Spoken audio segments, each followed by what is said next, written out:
Rechenka's Eggs, as told by Patricia Polacco. Babushka lived alone in a dacha, a little house in the country. But she was known far and wide for the fine eggs that she lovingly painted. Her eggs were so beautiful that she always won first prize at the Easter festival in Moscow. Each day, Babushka would take the shell of an egg from her basket and paint it in wonderful designs, using the shapes of stars and flowers, triangles and circles. Through the long, cold winter, Babushka painted. Then one day, after a snowstorm, Babushka went outside. She could still hear the faint sound of falling snow. It was a sound like soft rain. Herds of caribou came to feed at Babushka's because the grasses they usually ate were covered with snow. "A miracle," she whispered as she fed some. "These wild things have found their way to me." Just then, a flock of noisy geese honked loudly overhead. As they glided over the snow, one of them faltered and fell from the sky.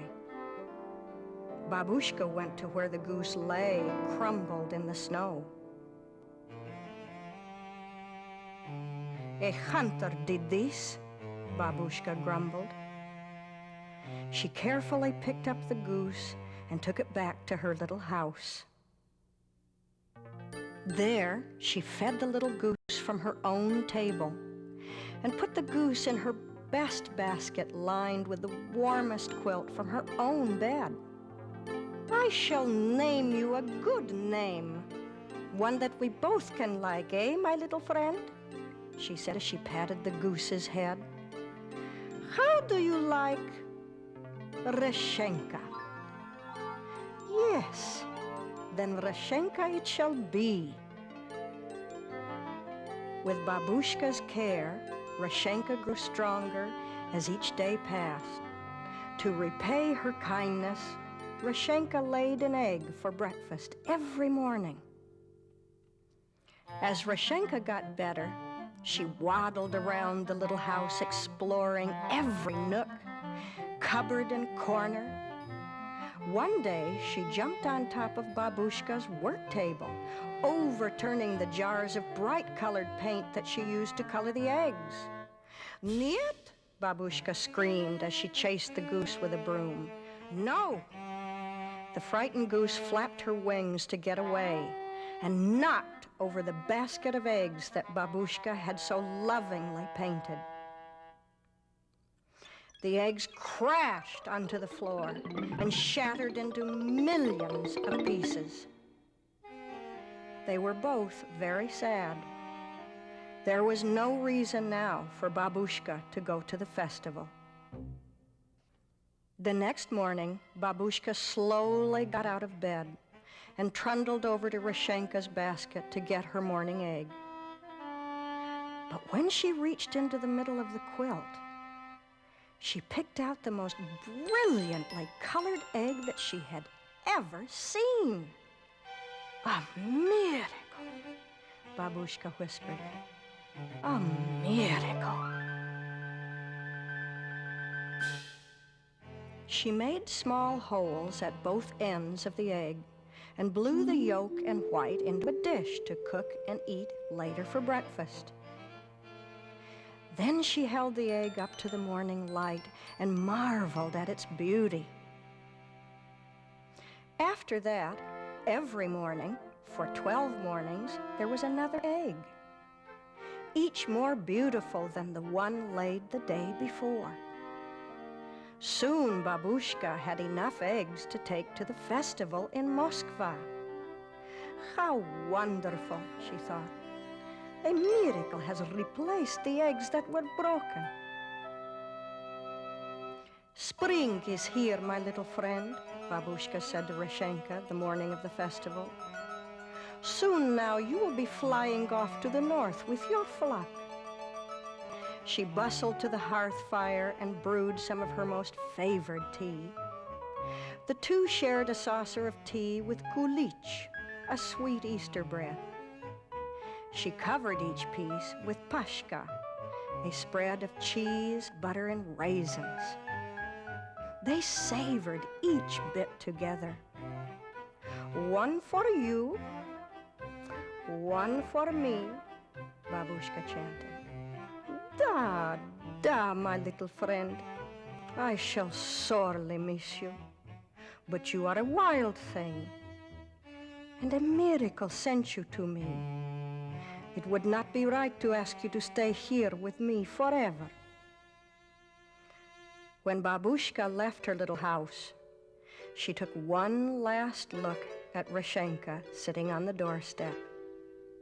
She waved, then took determined steps for Moskva with the basket of her precious eggs. She crossed Lebetov Valley, where the caribou mothers were walking their newborn calves. A miracle, she thought. New little lives. A miracle. She crossed the bridge over the Moskva River, and soon she could see the onion domes of old Moskva. The festival was bright and exciting. There were goat carts selling kulich, processions, dancers, jugglers, and laughing children playing and running. Babushka showed her old friends the eggs. Her eggs are the most beautiful in all Russia, they thought. Look at them, the elders said. They almost glow, as if the paint is part of the shell itself. The judges picked Babushka's eggs as the most beautiful. Babushka was so happy. She beamed as she looked at the first prize, a feather bed quilt. As Babushka made her way homeward, a honking flock of geese flew overhead. Babushka gave them a long, lingering look. She wondered if Rechenka was one of them. When Babushka arrived at her home that evening, Rechenka was gone. Alone, she put the new quilt on her little bed. She brewed a cup of tea, ate the last of the kulich and pashka, got into bed with her favorite book of poems, and drifted off to sleep. She hadn't noticed Rechenka's basket. But that night, Babushka was awakened from a sound sleep by an ever so small sound. It was coming from Rechenka's basket. She hobbled closer and saw a glorious egg. But this one was different from all the others. It quivered and moved. It made tiny, muffled sounds. The egg jumped, bumped, rolled, and pitched in the basket. Then there was a crack, and Babushka could see the very special gift that Rechenka had left for her. All a miracle, Babushka said. And this little goose remained with Babushka always.